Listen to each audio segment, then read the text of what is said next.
Yes. So hi everyone. My name is Qiaosi. I am a third-year PhD student in the Human-Centered Computing program at Georgia Tech. Today, I'm going to talk about our work on sensing affect to empower students, learner perspectives on affect-sensitive technology in large educational contexts. This work is in collaboration with my co-authors, Shan, Jing, David Joyner, Lauren Wilcox, Hong Lee, Thomas Plötz, and Betsy DiSalvo. So first here is the agenda of my talk today. I will first briefly describe the importance of designing affect-sensitive technology for learning at scale. And I will also address the two gaps in existing literature about affect sensors, which lead to our research questions. And then I will talk about the two studies that we conducted, one with on-campus students in large in-person classroom, the other one with online students. In findings and discussions, I will talk about students' preferences, concerns, and why we believe that designing affect-sensitive technology to support students' self-regulated learning process is a promising future direction. So first, I want you to imagine that you're in a small in-person classroom. Maybe you're teaching around 20 students. So while you are teaching, you can immediately realize students' emotions, like their affective states, whether they're bored, whether they're confused, whether they're excited. And based on students' reaction, you can go back and maybe if students seem confused, you can go back to your last concept that you just talked about and you can explain it more clearly. However, in large-scale educational contexts, this emotional feedback is completely lost. In large in-person classroom, how can you detect students' affective states when you can't even see the faces of students sitting in the last row of the classroom?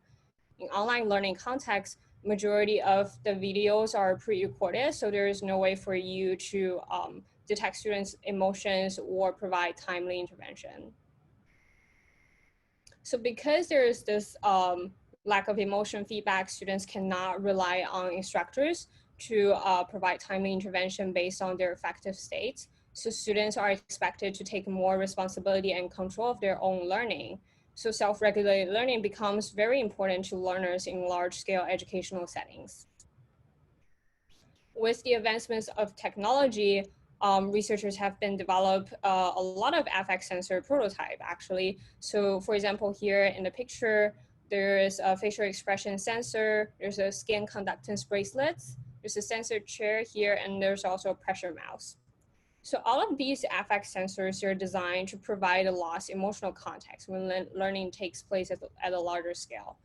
If we can use affect sensors appropriately, then we can help instructors provide timely intervention. We can also help improve future curriculum more efficiently because we will know when students are confused or when they're excited about the class material.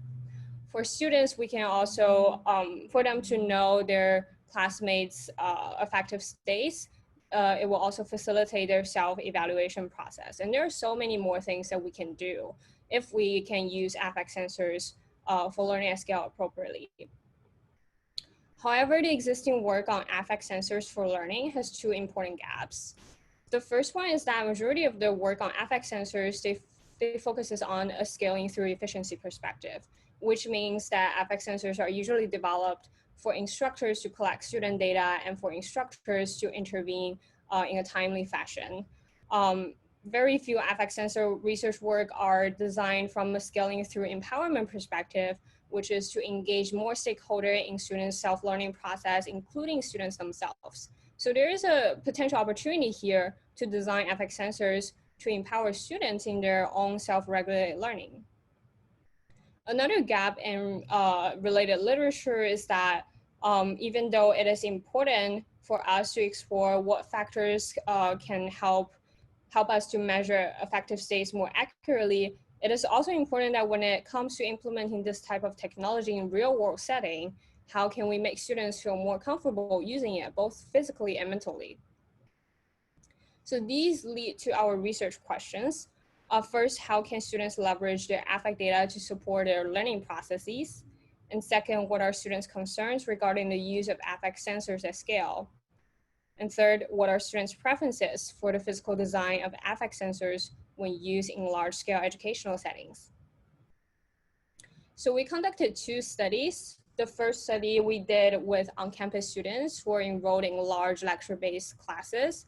So we first recruited 11 students and we conducted in-class observation sessions with them, with students wearing affect-sensitive wristwatches so that we can provide this experience of their emotions being measured during class. And after the observation sessions, we conducted semi-structured interviews with every one of them to understand their experience, their preferences, and concerns for this type of technology. So all the interviews are recorded and transcribed, and we analyze the data through open coding. And later we did another study with online students, specifically with Georgia Tech's OMSC students. In our survey, we asked students about their concerns, their attitudes, their preferences with affect sensing technology. And we analyzed the survey data through descriptive statistics and thematic analysis. So in our paper, we actually presented our findings based on each study, but due to time constraint in my talk, I will just combine them together and I will talk about students' attitudes, concerns, and preferences for affect sensors. So first, students' attitudes on the use of student affect data. We found that students are actually willing to offer their affect data for legitimate purposes. Legitimate purposes in terms of if the data is used to help instructors improve the class or help students learn better. Some students propose that affect data can also be used to evaluate instructors' performance. But a lot of the students, they feel very strongly against it because they feel like affect data should be used for improvement instead of evaluation. Some students also pointed out potential usage to support their own learning. For example, P11 in our interview, they said students could use that as a study tip. If everyone seemed real sad during this topic, maybe they need to go back and review that material. But some other students in our study, they remain doubtful about how useful they can use their own affect data because they feel like they can't really control their emotion and thus knowing their own affective states is not very actionable for them. Students also have a lot of concerns regarding the use of students' affect data, the first one being validity and accuracy. A lot of the students, they believe that there are just way too many confounding factors for their data to be accurate and valid. Some students said that maybe I might be frustrated during class, but it might not be about the class material or the instructor. Students are also concerned with the privacy and security of their affect data. So students believe that their affect data is considered personal information and thus warrants cautious security measures. However, due to the various data breaches that happen in different universities, students have security concerns about that. Another concern a student have is when the school or instructors tell them that they are going to use the data to improve the class, but instead use the data to evaluate their performance.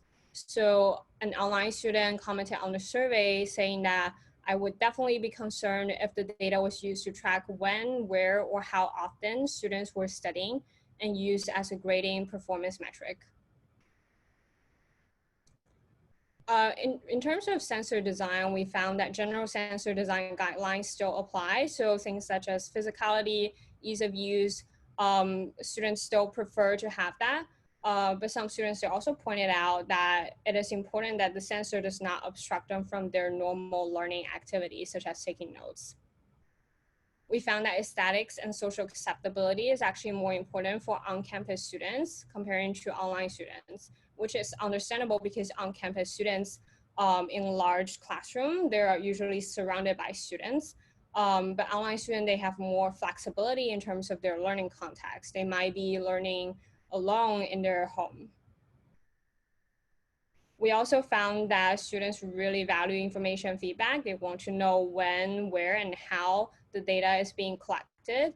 And actually in our survey, when we asked students what are the 3 most important factors for the design of affect-sensitive wearables, more students chose transparency of device mechanism comparing to the other factors that are commonly considered very important in the design of affect-sensitive wearables.